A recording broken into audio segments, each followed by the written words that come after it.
paz do Senhor seja convosco. Louvado seja Deus. Nós estamos na caminhada na Epístola aos Gálatas. Nós ainda estamos no capítulo 1. Gálatas, capítulo 1. A riqueza, dessa carta, dessa epístola. Nós estamos no capítulo 1, na parte do verso 11 até o verso 24. Vamos ler essa perícope completa aqui, mas o foco é do capítulo 16 em diante. Nós falamos um pouco sobre o capítulo 15 e entramos um pouquinho no capítulo 16. E vamos ver se a gente consegue dar uma avançada hoje em nome de Jesus. Gálatas, capítulo 1, do 11 até o 24. Eu vou ler os ímpares e gostaria de dividir a leitura com os irmãos. E os irmãos lessem os versos pares. A palavra de Deus nos diz assim: mas informo a vocês, irmãos, que o evangelho por mim anunciado não é mensagem humana.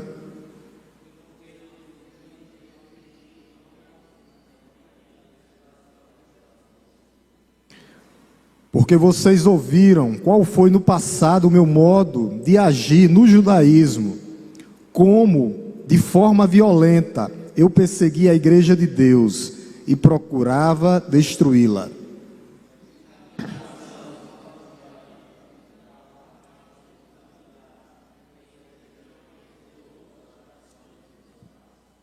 Mas, quando Deus, que me separou antes de eu nascer e me chamou pela sua graça, achou por bem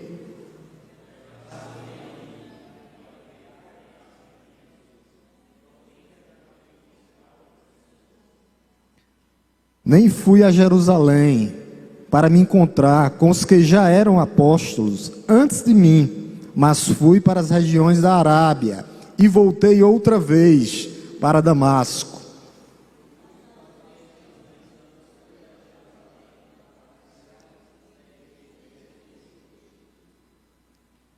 E não vi outro dos apóstolos, a não ser Tiago, o irmão do Senhor.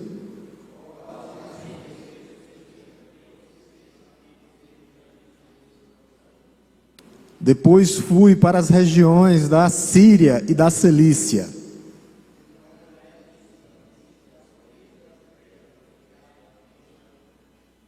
Ouviam somente dizer: aquele que antes nos perseguia, agora prega a fé que no passado procurava destruir. Amém, meus amados? A gente viu na quarta-feira passada o chamado de Paulo. E a gente vai perceber o que a gente cantou aqui: o Senhor conhece os que são seus. O Senhor conhece, chama, separa para a salvação. É um chamado. Deus chama Paulo, separa e capacita Paulo para o ministério. E acontece com cada um dos seus filhos. Se nós estamos hoje aqui é por causa do seu chamado. Nós fomos chamados, separados. É isso que ele diz no verso 15 aqui, só pegando a guisa de introdução. Mas quando Deus que me separou pela sua graça, achou por bem, aí ele vai dizer, revelar seu filho em mim. Então o que é que acontece? É um chamado. Deus separa os seus filhos, chama e separa. Mas ele vai dizer pelo quê? Pela sua graça. Porque a salvação é pela graça. A gente sabe disso aí, é porque às vezes a gente tem aquele sentimento humano de querer participar da salvação. Mas é Deus quem chama e separa seus filhos. Claro que nós respondemos. O papel do homem é se arrepender, crer e confessar. Isso aí Deus não tira do homem, a gente viu. E não tem muita polêmica não, é só a gente crer. A gente vê que se trata de quê? Literalmente o que Jesus disse, a gente falou um pouco sobre isso, sobre a eleição. Muitos chamados, poucos escolhidos. Então é a intervenção de Deus, é o sobrenatural de Deus. A conversão do homem é isso. Deus ele trabalha sobrenaturalmente. Se fosse por nós mesmos, pode ter certeza que nenhum de nós estaríamos aqui nessa noite. Então você foi chamado, você foi separado por Deus. E o apóstolo Paulo aqui, ele vai dizer antes de eu nascer. Então antes da fundação do mundo. Então Deus já tinha um propósito com as nossas vidas antes da fundação do mundo. Jesus vai falar sobre isso, ó. Meu Pai, aqueles que Deus me deu, de maneira nenhuma os lançarei fora. Nenhum dos filhos de Deus serão perdidos, nenhum. Nós estávamos até brincando, né? Na quarta-feira passada. É muito ruim ser do outro lado, né? Porque você, né, os irmãos neopentecostal, perde a salvação hoje, ganha amanhã. Perde, ganha, e deixa a cabeça do crente doido. É como se o sangue de Cristo não fosse poderoso para salvar o homem completamente. Que sangue é esse? O sangue de Cristo, ele é poderoso, só que ele não anula a responsabilidade do homem, nunca anula. São duas vertentes que se juntam, duas lentes, o mesmo grau. Deus chama, capacita, separa, o homem faz o quê? Persevera. Então é isso, são duas lentes, porque senão nós seríamos o quê? Um robô, né? Então Deus chama esse homem, que era um homem blasfemo. Paulo, ele mesmo vai dizer que ele era blasfemo, um homem insolente, blasfemava, perseguidor da igreja. Isso para mostrar que há salvação para o pior dos pecadores. E isso serve de consolo para as nossas vidas, porque nós também fomos chamados. Nós também não somos bonzinhos, não, pecadores. Nós quebramos a lei de Deus. Nós ofendemos a Deus com os nossos pecados. Mas havia um plano, aquilo que Jeremias disse: antes da fundação do mundo, Deus já conhecia a gente, desde o ventre da minha mãe.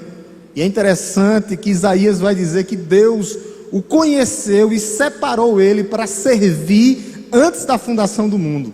A gente viu todos esses textos, eu só estou trazendo a guisa de introdução, para a gente entrar no verso 16. Então, no Antigo Testamento, tanto no Antigo Testamento como no Novo Testamento, sempre foi pelo chamado, sempre foi por essa separação. Deus separa os seus filhos. A salvação é assim. Qual o papel da igreja contemporânea hoje, da primeira igreja batista hoje? Continuar pregando o evangelho para que mais e mais pessoas se juntem à igreja de Cristo. É o que nós chamamos de a igreja exercer o seu sacerdote santo, cada um, aonde nós estivermos. O culto ontem foi um espetáculo e tem que ter muito mais, mas cada um de nós temos que exercer a nossa missão aonde nós estivermos. Gonzaga, lá, como dizia nosso amado pastor Hélio, é o mototaxista de Deus. Então está lá pregando o evangelho lá. A gente, no ambiente de trabalho, aonde quer que pisarmos a planta dos nossos pés, nós temos que pregar sobre essa graça, a graça de Deus, que ele diz aqui, ó, no verso 15, ele vai dizer isso: mas quando Deus, que me separou antes de eu nascer e me chamou, ele vai dizer graça, favor imerecido. Então Paulo tinha consciência do poder da graça, a graça de Deus. O apóstolo Paulo vai dizer: aonde abundou o pecado, superabundou a graça. A graça de Deus é maior para nos salvar. A graça de Deus é maior para salvar o pior dos pecadores. E isso é sensacional. Isso nos dá conforto. A gente vai ver que Deus, ele chama, eu falei na quarta-feira passada, há dois tipos de chamados. Deus, ele ama o mundo. Não dá para ir contra o texto lá, como tem os hiper, super, mega calvinistas.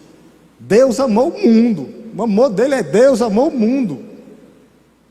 Mas há o amor do mundo e há o amor salvador, chamado interno. E ele vai dizer lá que amou o mundo de tal maneira que deu o seu Filho amado, para que todo aquele que nele crê não pereça. Então, por Deus amar o mundo, isso não significa que o mundo todo será salvo. Por quê? Porque o homem tem a dureza do coração. E a gente tem que lembrar que essa dureza é responsabilidade do homem. O apóstolo Paulo vai dizer isso lá em Romanos, quando você lê Romanos 1, 2 e até a metade do capítulo 3. Paulo vai dizer, porque eles decidiram viver desse jeito, Deus entregou as suas vontades. Deus entrega à humanidade. Estão querendo viver assim? Vão viver assim. Se entregando às suas paixões, à imoralidade, trocando o ser de Deus por quadrúpedes, aí ele vai. Então ele entrega. Por quê? Por causa do homem. Querem viver assim? Vão viver assim. Então nós temos que... E tem um chamado interno, que Deus chama no coração. Quando Deus chama verdadeiramente os seus filhos, é aquilo que Jesus disse: as minhas ovelhas ouvem a minha voz e me seguem. Não fica, é irresistível a graça de Deus. É irresistível, é no coração do pecador. Vai lá e você vem. Você vem que vem.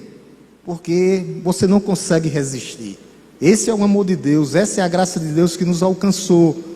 Essa é aqui onde está toda a beleza do Evangelho.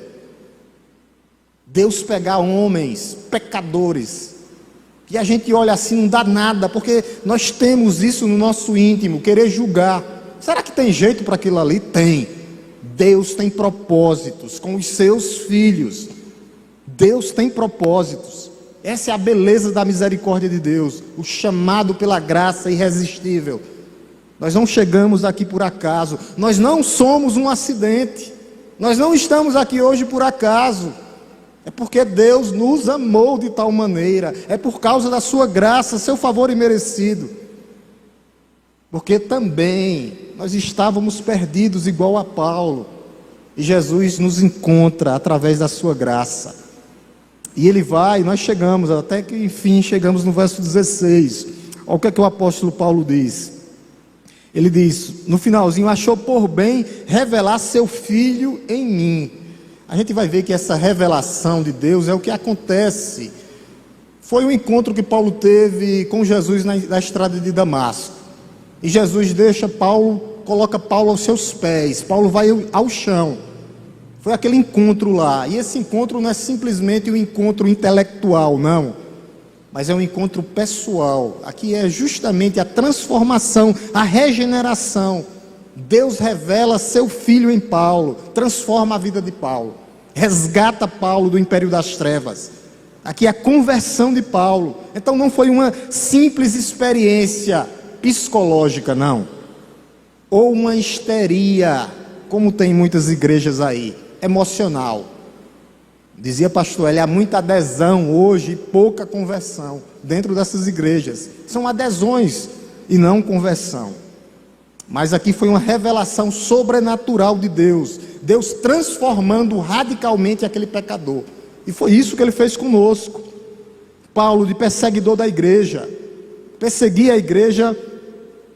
Paulo pensava que toda essa igreja, esses discípulos de Cristo, eram o quê? Impostores, falsos profetas, agitadores. Então Paulo tinha esse legalismo no seu coração. E nós não podemos, nós temos que quebrar o legalismo que está dentro da igreja. Não pode surgir legalismo, o que tira o efeito da obra de Cristo. Tudo que tira o efeito da obra de Cristo para a salvação é legalismo. E nós temos que ter muito cuidado, porque pode entrar, como dizia Zacarias, como as raposinhas dentro da igreja. A igreja contemporânea hoje, ela vive disso. Sincretismo religioso, juntamente com o legalismo. Mas esse homem teve um encontro com Jesus e descobriu que esse Jesus era o seu Salvador, o seu Senhor. E houve justamente essa mudança radical que veio do céu, que veio do alto. Aquilo que aconteceu, que Jesus disse que tinha que acontecer com Nicodemos. Nicodemos, tem que nascer do céu, tem que nascer da água, tem que nascer do Espírito Santo. Então ele reconheceu Cristo, ele teve esse encontro pessoal com Cristo.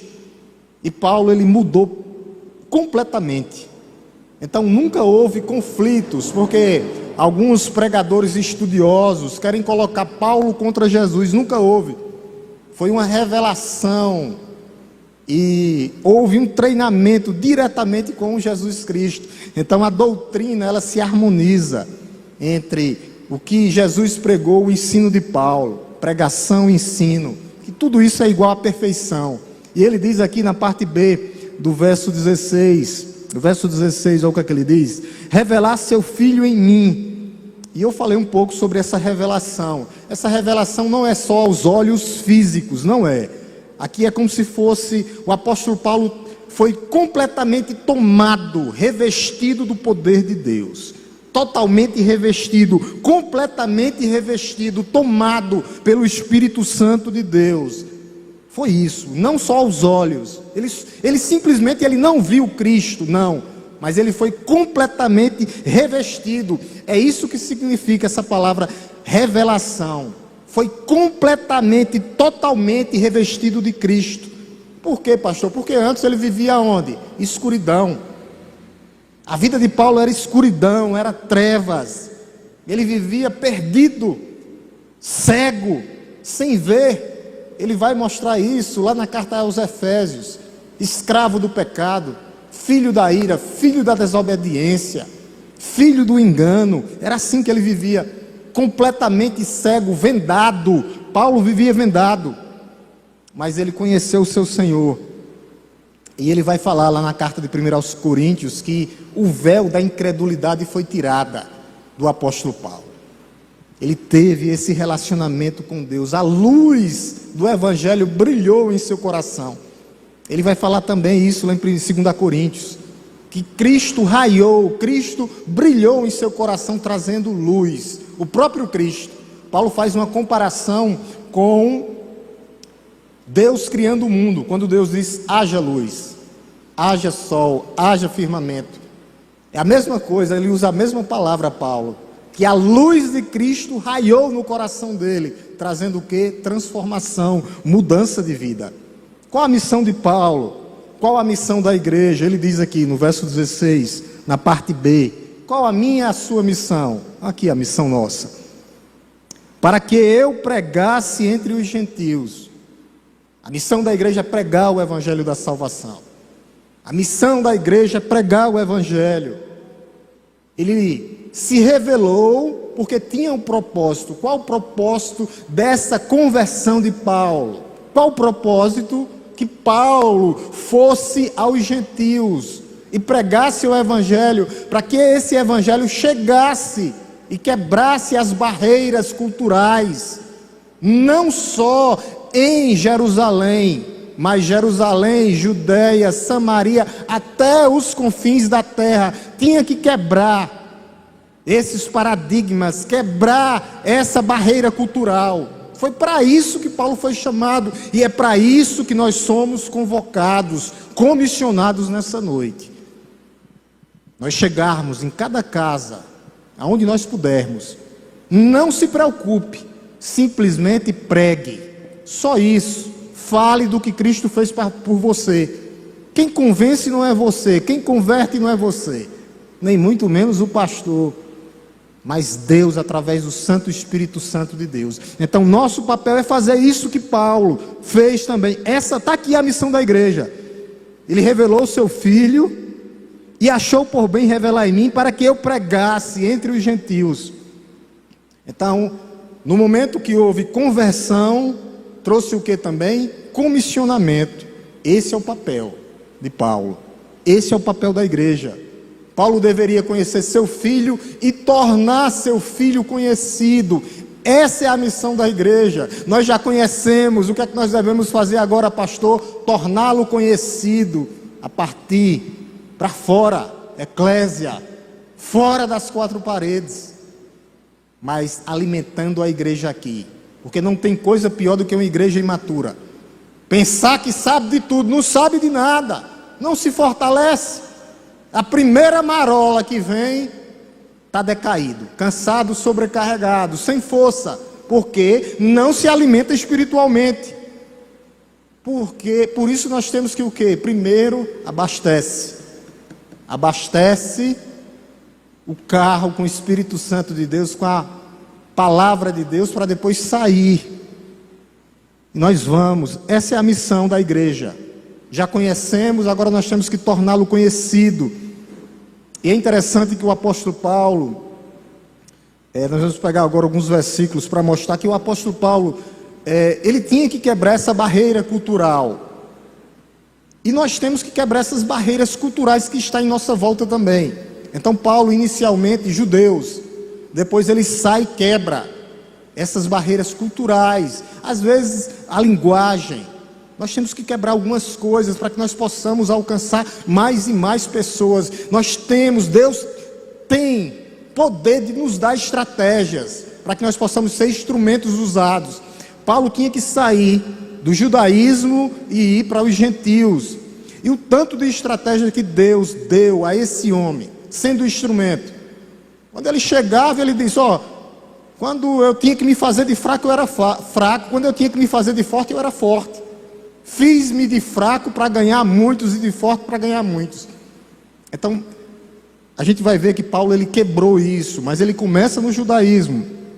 Meninas, coloquem bem aqui para a gente ver só alguns versículos, para mostrar que ele começa nos judeus, mas já tinha esse chamado para pregar para os gentios, judeus e gentios. Bota aqui Atos 9,15. Atos 9,15. Vamos pegar agora uma seção de versículos aqui. Atos 9,15. Olha o que é que ele diz aqui, Nem fui a Jerusalém para me encontrar, mas o Senhor disse, Ananias, vá, porque este é para mim um instrumento escolhido, para levar meu nome diante dos gentios e reis, bem como diante dos filhos de Israel, tanto Israel como os gentios. Então Paulo, qual era a estratégia de Paulo? Ele começava a pregar onde? Chegava às sinagogas, com os judeus, pregava. Quando não era recebido, ele saía para os gentios. Havia toda uma estratégia. Atos 26, do 20 ao 23. Atos 26, do 20 ao 23. Esse texto aqui é maravilhoso, preste só atenção, meus irmãos. Atos 26, 20 até o 23. Olha o que ele diz. Mas anunciei primeiramente aos de Damasco e em Jerusalém, por toda a região da Judeia. Você pode ver que ele começava pregando para os judeus. Aí ele vai dizer, e também aos gentios, que se arrependessem e se convertessem a Deus, praticando obras dignas de arrependimento. Deus não anula a responsabilidade humana. Se arrepender, crer, obras dignas de arrependimento. Chama, capacita, prepara, o homem se arrepende, crê e confessa. Por causa disto, alguns judeus me prenderam quando eu estava no templo e tentaram me matar.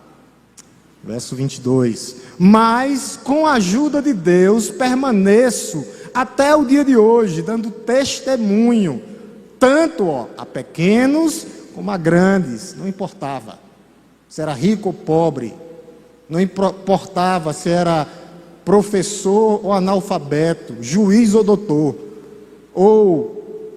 não importava, grandes e pequenos, como a grandes, nada dizendo a não ser o que os profetas e Moisés disseram que ia acontecer. O que era que Paulo pregava? Verso 23.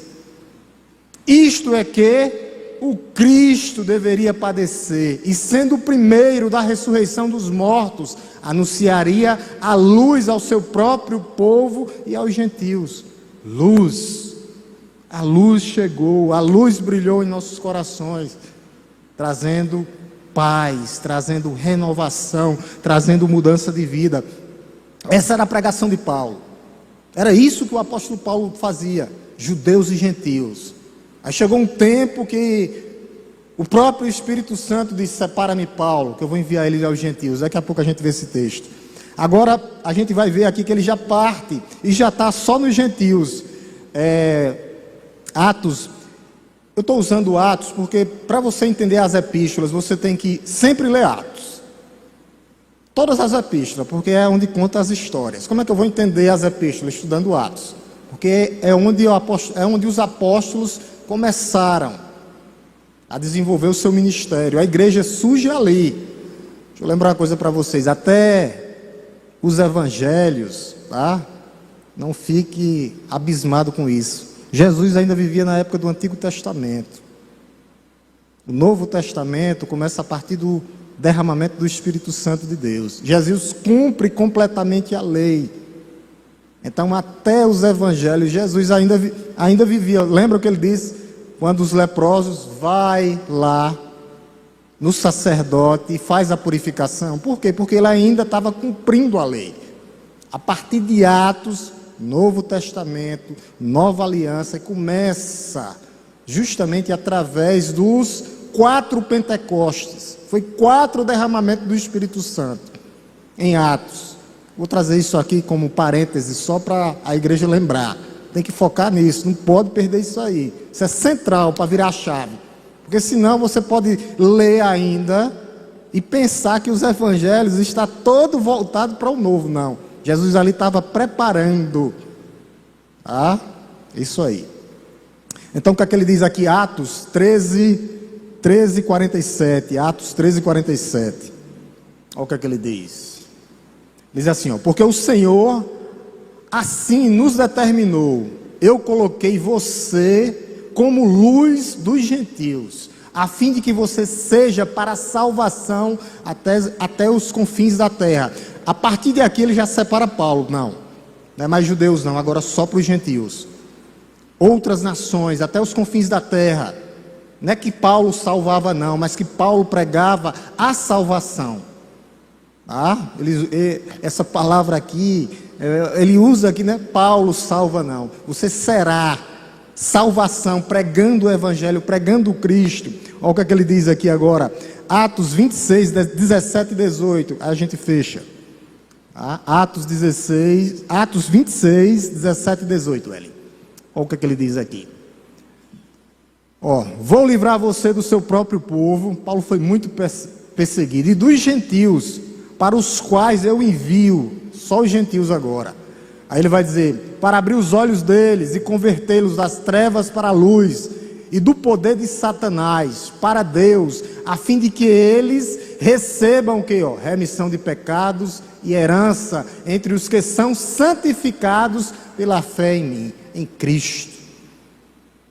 Nunca foi por Paulo, mas Paulo era um instrumento usado, levantado por Deus para a pregação do Evangelho, e esse é o meu e o teu papel, como igreja de Cristo. Anunciar as boas novas de salvação, cheios do Espírito Santo de Deus, homens e mulheres usados totalmente, revestidos como foi o apóstolo Paulo, completamente tomados pelo Espírito Santo de Deus, para que nós possamos impactar, fazer a diferença. Como é que nós vamos impactar se nós não estamos cheios da palavra, cheios do Espírito Santo de Deus? A igreja vai impactar assim. E até o momento que chega, como eu li no capítulo 13, que o próprio Espírito Santo de Deus, esse versículo aqui mata as seitas, que diz que o Espírito Santo é uma seita, é uma força, né? O próprio Espírito separa Paulo. O Espírito Santo fala. Ele é uma pessoa, terceira pessoa, ele é Deus de Deus, co-igual, co-eterno. Coloque bem aqui, o próprio Espírito Santo separa Paulo. Para quê? Para essa grande missão de pregar o Evangelho, como ele nos separou. Ele não separou para que nós estivéssemos avulsos aqui na terra. Não foi para isso. Nós temos uma missão. Nós temos uma missão, fazer discípulos de todas as nações. Atos 13, 2 e 3. Atos 13, 2 e 3. Atos 13, verso 2 e 3. Olha o que ele diz aqui. Atos 13, versículo 2 e 3. Enquanto eles estavam adorando, eles estavam reunidos na sinagoga, adorando o Senhor e jejuando, o Espírito Santo disse, o próprio Espírito Santo de Deus. O Espírito fala, uma força fala, é complicado, né? As seitas aqui com esse versículo, mata elas. O Espírito Santo disse, separa-me agora, Barnabé e Saulo, para a obra que eu tenho chamado. Você foi chamado pelo próprio Espírito Santo de Deus, está sendo capacitado. Enquanto eles estavam adorando o Senhor, versículo 3, irmã, versículo 3, olha o que ele diz. Então, jejuando e orando, impondo as mãos sobre ele, os despediram, e eles foram cumprir a sua missão. Então aconteceu conosco também. Nós fomos habitados, somos casa, templo, morada do Espírito Santo de Deus. E agora nós pregamos o Evangelho da salvação. Foi isso que aconteceu com Paulo. Isso que aconteceu com Paulo. Antigamente era perseguidor dos gentios. Os gentios considerados diante dele, do apóstolo Paulo, como indignos do amor de Deus. Porque Paulo fazia parte do grupo de fariseus, daquele grupo religioso. Paulo pertencia a esse grupo. Mas Paulo foi alvo, como um dia nós fomos, da graça de Deus. E Paulo não apenas recebeu a revelação de Cristo, não, mas também a comissão. Então nós fomos convertidos e somos comissionados a pregar o evangelho da salvação. Conversão, comissão. Está ligado? Conversão, comissão. Agora nós fazemos o que nesse exato momento? Glorificamos a Deus, adoramos e pregamos, para que outros e outros se acheguem, como Paulo chegou. Paulo foi chamado, nós também. Por isso que o conteúdo da pregação de Paulo não era apenas a doutrina, não, mas era sobre uma pessoa, sobre Jesus. Proclamar Cristo. Cristo transforma, Cristo muda, Cristo salva, Cristo restaura, Cristo redime. Esse era o papel de Paulo. Esse foi o sinal da transformação de Paulo. Radical a transformação. Deus mudou até o nome. Saulo para Paulo, pedrinha, bem pequenininho, pequeno, dependente de mim agora. Não vai ser mais Saulo, o furioso, não. O oponente fanático, não. Antigamente inimigo da cruz, inimigo de Deus, inimigo dos cristãos, inimigo do evangelho. Mas o que foi que agradou a Deus? Chamar Paulo.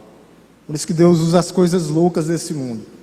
Por isso que nós não devemos fazer julgamento de quem é e quem não é de Deus.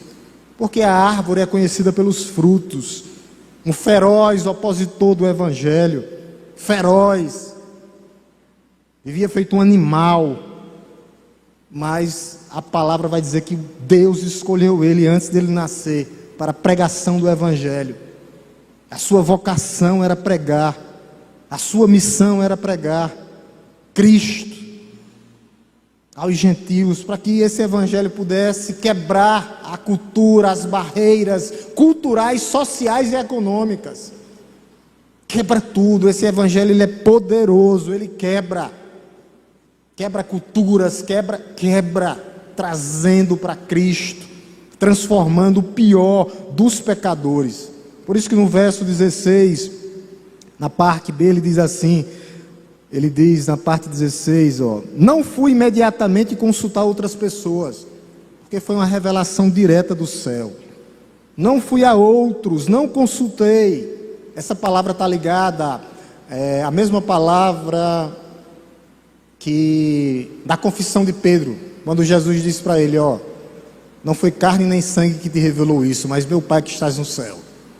Então essa revelação aqui, e quando ele diz, não fui, volta lá, Gálatas 1, tá? Gálatas 1, verso 16. Quando ele diz aqui, não fui imediatamente consultar outras pessoas, no verso 16, finalzinho do verso 16, não fui imediatamente consultar outras pessoas. Algumas Bíblias têm, e eu gosto mais dessa palavra, não fui imediatamente consultar carne ou sangue, outras pessoas. Por quê? Porque a revelação tinha vindo direto de Deus. Não fui diretamente consultar outras pessoas. Isso está ligado, eu vou pedir a Ellen para colocar aqui, justamente com a confissão de fé de Pedro, que é algo sobrenatural. Foi uma revelação que Deus. Não foi da boca de Pedro que veio aquilo ali. Foi do céu, do alto. Porque o ser humano é incapaz de ver as coisas espirituais sem o próprio Deus. Eu vou pedir aqui que Ellen coloque Mateus 16 e 17. Capítulo 16, versos 16 e 17. Só para eu pegar uma comparação, é a mesma palavra que Jesus usa. Paulo usou a mesma palavra aqui, em Gálatas. Está correlacionado. Olha o que ele disse. Respondendo Simão Pedro disse, o Senhor é o Cristo. Vamos ler aqui, igreja, vamos lá? Vamos lá, igreja. Respondendo Simão Pedro disse, o Senhor é o Cristo, o Filho do Deus vivo. Preste bem atenção, vamos ler, igreja, o verso 17 aqui, olha o que é que Jesus disse para ele. Então Jesus lhe afirmou, bem-aventurado é você, Simão Barjonas, porque não foi carne nem sangue que revelaram isso a você, mas meu Pai que estás nos céus. Aquela confissão de Pedro foi tão extraordinária que Jesus na mesma hora disse: ó, não vem de ti não. É algo sobrenatural essa confissão. A mesma coisa aconteceu aqui. É a mesma palavra que Paulo usa aqui. Não fui consultar homens, carne nem sangue, não. Porque eu já tinha tido essa revelação diretamente do Pai. A revelação do próprio Filho de Deus. Então Paulo foi convertido, chamado por Deus e automaticamente comissionado como pregador dos gentios, comissionado para o Evangelho, comissionado para uma grande missão, a maior das nossas vidas. Por isso que ele diz, no verso 16, finalzinho, ele diz isso: não fui imediatamente consultar outras pessoas, não precisava consultar ninguém, não. Por quê? Porque essa palavra não pode ser modificada por informações adicionais. Eu tive uma revelação direta. Mas é interessante que as Escrituras confirmam tudo que Paulo fez. Tudo que Paulo pregava era conforme as Escrituras. A gente vai ver que Paulo teve um treinamento com Deus. Passou pelo treinamento. Paulo foi levado ao deserto. Nós também, de vez em quando, vamos ser levados ao deserto. Deus nos leva ao deserto para provar o meu e o teu coração, para saber como é que estão os nossos corações diante dele. Ele nos leva para o deserto, não é para a gente passar fome e sede lá, não, mas é para nos preparar. Ele está preparando a sua igreja. As Escrituras confirmam tudo que Paulo disse. Coloque bem aqui Gálatas, Ellen, 3, 8 e 9. Toda essa justificação aqui já estava tudo escrito. Vinha lá do Antigo Testamento. Paulo usa o Antigo Testamento aqui. Ele vai pegar uma frase do Antigo Testamento, mas eu vou ler só aqui a parte de Gálatas, ó. Ora, tendo a Escritura previsto que Deus justificaria os gentios pela fé, prenunciou o Evangelho a Abraão, dizendo: em vocês serão abençoados todos os povos. Verso 9. Verso 9. De modo que os que têm fé são abençoados com o crente Abraão, o primeiro crente entre os crentes, a fé de Abraão. Por isso que ele é o pai da fé, pai de multidões. Tinha outros antes, mas Abraão foi o homem chamado para que através dessa descendência viesse quem? O Messias. Espiritualmente somos descendentes de Abraão. Ele é o pai da fé. Era através dele, da linhagem dele, que viria o quê? O Messias. Tudo isso já estava planejado desde Abraão. Abraão, ele chama Abraão e diz: Abraão, através de ti serão abençoadas todas as famílias da terra. O Evangelho chegará a todos o que crê em Jesus Cristo. E através do Filho, através do teu descendente. Por isso que o apóstolo Paulo, as Escrituras confirmam todo o Evangelho de Paulo. O Evangelho que Paulo pregou, o Evangelho que Paulo anunciou. Era tudo. A Bíblia de Paulo era o Antigo Testamento. Ele não inventou nada, não. Mas era um Evangelho puro e simples. O que é que o apóstolo Paulo vai ver aqui? No passado, a gente viu o perseguidor da igreja. No presente, um homem chamado por Deus. E o próprio Cristo se revelou a ele. Não só se revelou, mas o comissionou. E Paulo passa agora a descrever como foi essa convocação. A gente vai ver que foi todo um preparo, que o apóstolo Paulo era um enganador. Por isso que ele faz essa defesa e mostrando de onde vem que o evangelho que ele pregou era o mesmo dos apóstolos. O mesmo que Pedro, Tiago, João pregou. Então havia muita acusação dizendo que ele não era um apóstolo legítimo, do grupo apostólico dos 12, não. Aí o apóstolo Paulo ele começa dizendo: eu não consultei ninguém acerca de doutrina do cristianismo, não. Ele vai dizer isso: nem subi a Jerusalém para receber nada de alguém ou dos apóstolos. O seu apostolado, a sua comissão lhe foi dada por uma revelação direta do céu. Por isso que aqui, quando a gente entra aqui no verso 17, o apóstolo Paulo ele vai fazer uma uma síntese, uma análise bem cuidadosa de toda a sua trajetória. Isso é muito rico, que a gente pode fazer uma comparação com as nossas vidas. Como é que está hoje? Como é que está a nossa vida hoje diante de Deus? Ele vai fazer uma análise dos primeiros dias do seu ministério. Qual o propósito de tudo isso? Como é que está? Como foi o começo da minha caminhada cristã e como é que está hoje? O apóstolo Paulo queria mostrar o conteúdo do Evangelho, que ele não recebeu de homens. E ele vai trilhar essa trajetória dele todinha. Olha o que é que ele diz aí no verso 17. Vai dar para a gente iniciar ele. Ó. Nem fui a Jerusalém para me encontrar com os que já eram apóstolos antes de mim, mas fui para as regiões da Arábia e voltei outra vez para Damasco. É interessante que Paulo precisava desse tempo a sós com Deus, igual a nós, meus amados irmãos. Vai ter um tempo, dias, que é entre você e Deus, Deus e você. Quarto, oração, jejum, clamor, lágrimas e suor. Assim, entre você e Deus. Entre você e Deus. Há momentos na vida que Deus vai separar esse momento entre você e Ele. Frente a frente. Esses momentos vão chegar. Momento de solidão. Momento que você pensa que foi abandonado por todos. Momento que você pensa que você foi traído, traída. Mas sabendo que você tem um Pai espiritual.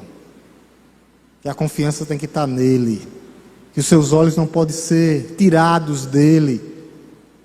Porque ele é amoroso, bondoso, misericordioso. Ele sustenta os seus filhos, não só chama, separa, mas ele mantém. Ele é Deus. Por isso nós temos que ter completa dependência dele.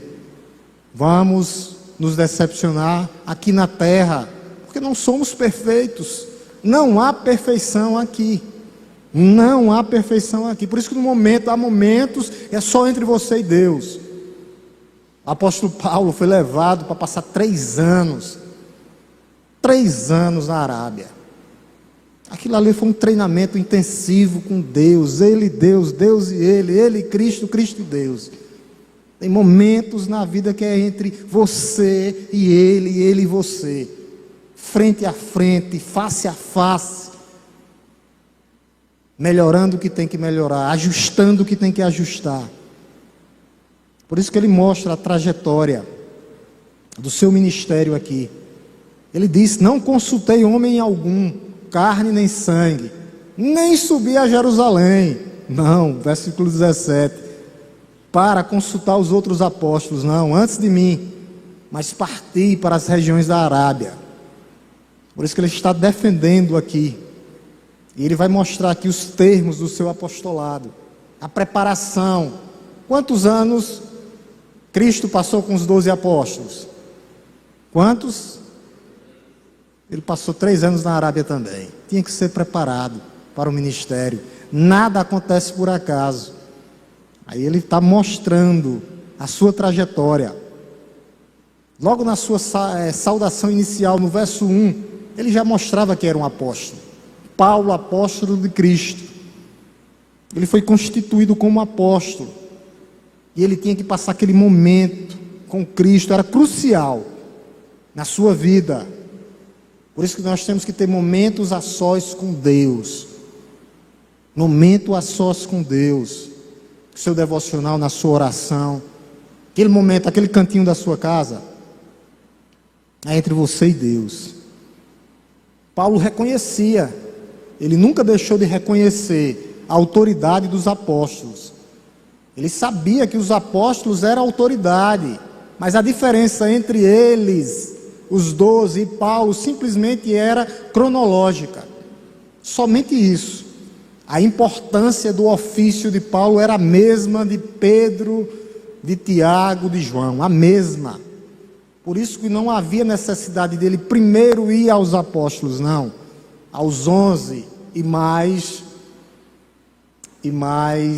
Matias, porque aqui nesse período aqui, Tiago já tinha morrido. E isso nós temos que aplicar para as nossas vidas, trazer para as nossas vidas. Momento com Deus. Momento com Deus a sós. Ele passou 3 anos na Arábia. Momento com Deus. Uma rotina com Deus. Isso não é legalismo. Isso é dependência de Deus. Orar, orar, orar sem cessar. Nunca foi legalismo, mas dependência de Deus. Eu tenho alguém que eu dependo. Pai que estás no céu. E isso serve como implicação que eu e você não podemos terceirizar a pregação do ensino do Evangelho em nossos lares. É muito fácil colocar na conta das minhas amadas professoras ali em cima. Por isso que eu pego logo confusão logo. Se for contra as minhas professoras aqui, não venha não. Mãe, vó, não. Passa a semana em casa, não ensina nada, quer vir para cima das professoras? Que conversa é essa? Não tem conversinha não. Ensina o teu filho no caminho que ele deve andar, que ele vai receber o complemento. Então a gente não pode terceirizar. O homem é o sacerdote da casa, não pode terceirizar. Colocar na conta da mulher, não. Oxente, vai quebrar as funções distorcidas, relacionamentos quebrados, rachados. Por quê? Porque quem manda é a mulher, mudou a cabeça, é o cabeça, agora é a cabeça. Nunca foi isso. Não mude as funções. O cabeça é o cabeça. A mulher é ajudadora naquela parte mais frágil que está aqui do lado do coração, que a gente tem que proteger e amar. Está bem abraçadinho ali aquela bênção, né? É você mesmo, entendeu? Fazendo isso, proteção. Então, não pode. Não devemos terceirizar nada. Nada. Nada. O papel da pregação da igreja é da igreja, em todos os lugares, todos ao mesmo tempo. A culpa é só dos líderes, é? Não, é toda a igreja. A igreja está fria. O que é que você está fazendo para esquentar e pegar fogo à igreja? Eu quero botar a culpa nos líderes. Que conversinha é essa? Faz tua parte, meu irmão. É um corpo bem ajustado, ligado por juntas e medulas. É muito fácil terceirizar. A culpa é dele. Bonito. Não funciona assim. Não funciona assim. Cada um cumprindo o seu papel. Por isso que o apóstolo Paulo, ele sabia que era apóstolo. E ele tinha a mesma função dos primeiros apóstolos. Só cronologicamente. O apóstolo Paulo, ele mesmo vai dizer: eu sou um apóstolo fora do tempo. Ele foi chamado depois. Mas ele tinha a mesma missão. Nunca foi inferior, nem superior. E trazendo para a igreja, a mesma coisa. Não existe acepção de pessoas dentro da igreja. Não existe o maior nem o menor. Existe o corpo bem ajustado. Agora, cada membro trabalha cumprindo a sua função. Pastor e quem está na recepção. Pastor e minha amada irmã Marconizete, iguais. Não faz acepção. Pode ter 1 trilhão de teologia na mente. Pode ter. Mas pisa o pé no pescoço do filho ou da esposa, e aí? Que pastor é esse? O pastor Marcos está fazendo isso não, viu? Não vamos sorrir aí não. Entendeu? Não adianta nada. É amar como Cristo amou. Então a gente não pode terceirizar. Foi essa a transformação que teve com esse homem. Esse homem legalista, religioso. Prometi 10, minutos para as perguntas. Foi 10, né? Vou dar 5, viu? Para dizer que eu não sou ruim. E agora tem um perguntador aqui, agora 5, falta 1 minuto, viu? 2 minutos. Aí eu paro e já vai preparando aí, viu? Qualquer coisa, Janderson está aí, irmão Ayrton de um lado, Janderson do outro, Giliard do outro. Lucas, para lhe responder. Daqui a pouco, falta 1 minuto ainda. Já está levantando a mão, já. Corre, Giliard, com o microfone. Já tem uma preparada ali. Mas é isso, a transformação de um homem. E ele transforma a nossa história e muda a nossa vida, mudou o nosso caráter. E isso tudo é até a volta do Senhor. Até a volta do Senhor. 5 minutos para perguntas e respostas. Hoje não tem motivo para polêmica, né? Hoje tá light hoje. 5 minutos aí. Se eu não souber, já levou o microfone para Janderson. Janderson vai responder dali. Janderson agora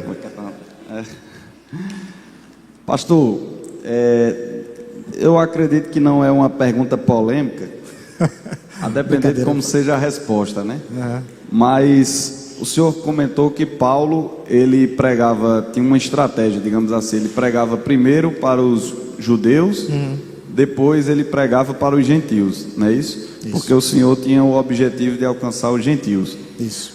Mas eu tenho uma dúvida, eu perguntei para algumas pessoas e eu acho que não tive a resposta ainda. Antes dos apóstolos, dos discípulos saírem pregando pelo mundo, antes mesmo até de Jesus vir, as pessoas que moravam, por exemplo, no Brasil, como é que foram salvas essas pessoas? Se não existe os escolhidos do Senhor, como é que essas pessoas porque era do outro lado do continente, era outro continente, diga. É verdade. Então, como é que essas pessoas diziam assim, eu vou crer no Deus e etc e tal que vai vir, sendo que Deus fez a promessa para Abraão, que estava lá desde Gênesis, né? Então, as pessoas, por exemplo, que digamos assim, que moravam em regiões totalmente além do que a Bíblia cita. Essa pergunta é boa, mas a gente tem resposta para ela, né? A gente vê um exemplo. Deus sempre teve seus pregadores. Na época de Noé, 120 anos pregando. Quem se converteu? A família. Quem entrou na arca? A família. Depois disso, começa novamente. Deus chama as pessoas. Aí ele chama quem? Abraão. E Abraão começa a instituir dali, né? Quando a gente vê, estava tudo corrompido de novo. Corrompido. E é interessante que, de Gênesis, aquelas 7 nações ali eram nações pagãs. Ali não tinha jeito mais não. Escapou alguns. A gente vê Raabe ali e outras pessoas que sempre creram nas promessas de Deus. E a resposta está em Hebreus. O que é que ele vai dizer? Que Raabe creu. E a salvação sempre foi por Jesus. Antigo Testamento tinha que crer na vinda do Messias.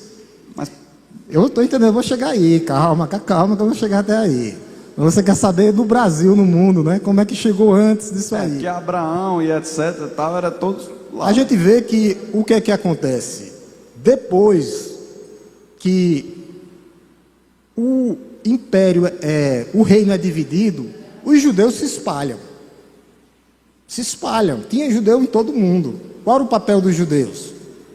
Pregar Cristo. Pregar Deus trazendo Cristo. Então, quando esses judeus se espalham, tinha os profetas que saíram e pregaram. E se espalham por todas as nações. Até hoje houve o que nós chamamos da dispensação. Então, mas eu digo assim, antes de Jesus. É isso mesmo, eu estou botando antes de Jesus. A dispensação dos judeus, entendeu? Então, como era que eles criam? Eles pregavam que viria o Messias. E eles criam que o Messias viria, na promessa do Messias, na vinda da promessa. E depois do Messias nós cremos que ele veio. Então foi isso, através da dispensação. Dispensou por vários continentes. Por quê? Porque por causa da perseguição. Sempre houve, o cativeiro era em prol de alguma coisa. Quando Deus traz, levantava já para espalhar, para que o evangelho chegasse. Toda a vida teve, se tiver uma pessoa sem Deus lá na Conchichina, se for de Deus, vai chegar a pregação do evangelho lá. Ela vai ouvir nem que seja uma vez sobre Cristo. Então, quando Deus deu a missão para Abraão, Deus de alguma forma deu a missão para outra pessoa que vivia na mesma época contemporânea a Abraão, por exemplo, na Coreia. Quando houve a dispensação, sim. Foi pregadores, dispensou os judeus em todos os continentes. Quem tiver uma pessoa de Cristo lá, uma pessoa de Deus lá, chegou a mensagem. Para crer nas promessas de Deus. Era nas promessas e agora na confirmação da promessa, na vinda do Messias. Sempre foi assim. Tá bom, é porque a gente tem a cabeça assim, a quantidade, né? Mas vai continuar assim, muitos chamados ainda e poucos escolhidos. Quer completar, Jansen? Aí, Jansen, vai sair o complemento. Eu não disse que ele ia responder? Não, Walter, é só uma inserção a esse respeito. Que até no seminário uma vez foi discutida essa mesma pergunta que aparece. É fácil de fazer, mas difícil de responder. E nem todas as perguntas que surgem na nossa mente têm respaldo textual bíblico para defender, para nos responder, né? E a semana passada o irmão fez uma pergunta que é uma dessas e fez outra hoje. O que nós sabemos é que existe um único caminho que nos conduz a Deus, e é Cristo. Só existe um caminho. E só chegamos ao Pai por meio dele, que é o único caminho. Também sabemos que o Senhor é soberano, que Ele nos escolheu e nos elegeu desde antes da fundação do mundo. Agora, segundo Romanos capítulo 1, o Senhor se manifesta entre nós e dentro de nós, e nós somos indesculpáveis por isso. Então nós somos indesculpáveis, independente de morarmos no Brasil hoje, ou 500 anos atrás, mas o Senhor se manifesta entre nós e dentro de nós. E também, aquele que não conheceu e não andou por esse caminho, não faz parte do grupo que o Senhor escolheu desde antes da fundação do mundo. Viu, Lucas? Para não dar... Vou pegar um caso aqui, viu, Lucas? Um caso bem emblemático, viu, Lucas? Bem emblemático aqui, e vai matar toda essa pergunta sua aí. Nínive. Deus levantou quem para ir para lá? Está lembrado? Nínive, Jonas. Nínive todinha se converteu. Então Deus faz assim. Ele levanta os seus pregadores todos os tempos, todos os séculos. A resposta é essa, Jansen. Ele tem os seus pregadores. E uma coisa assim, através Deus de Cristo sempre se manifestou e sempre se manifestará. Seja entre nós ou dentro de nós, mas sempre existiu. A natureza, o universo, ele proclama a glória de Deus. Portanto, aquele que não encontra esse Deus é indesculpável por sua própria vontade. E segundo a eleição, tanto calvinistas quanto arminianos acreditam na eleição. O que diferencia arminianos e calvinistas é a motivação. Que o Senhor escolhe em sua soberania, unicamente por sua vontade. Isso assim creem os calvinistas. E o Senhor escolhe segundo a sua presciência, sabendo quem o aceitaria, mas elegeu desde antes da fundação, são os arminianos. Mas todas as duas vertentes acreditam na eleição. Portanto, todos os salvos são escolhidos desde antes da fundação do mundo, e isso é fato já batido entre as duas vertentes. Amém. Não vou nem entrar nessa batalha aí. Amém. Porque... Louvado seja Deus. Só ler só um versículo, falando o que o Lucas falou aqui. Mateus 24:14. Será pregado esse evangelho do reino por todo o mundo, para testemunho de todas as nações, e então virá o fim. Então o evangelho vai ser pregado em todas as nações. Não vai chegar a todas as pessoas, mas em todas as nações do mundo, o evangelho vai chegar. E aí virá o fim. Amém. E a gente sabe disso. Vamos orar antes que ele não volte em glória, majestade e poder para buscar a sua igreja. Já está tudo preparado, na hora certa, no momento certo. Curvemos nossas cabeças, vamos orar em nome de Jesus. Deus, muito obrigado pela tua palavra, Deus. Obrigado, Senhor, pelo teu evangelho, que é poder de Deus para a salvação de todo aquele que nele crê. Judeus e gentios, todos os povos, a tua palavra vai chegar, quebrando barreiras, culturas, penetrando nos corações, ó Deus Santo, Deus Todo-Poderoso. Obrigado, Senhor, pela tua palavra, que é imutável, que é verdade, ó Deus, e que é vida. Continua, Senhor, nos abençoando nesse restante de semana que te pertence. Nos dê, ó Deus, um restante de semana na tua presença, ó Deus, uma semana abençoada e abençoadora. Nos leve em paz para os nossos lares, no nome santo e poderoso de Jesus. Amém? Deus nos abençoe. Só perguntinha.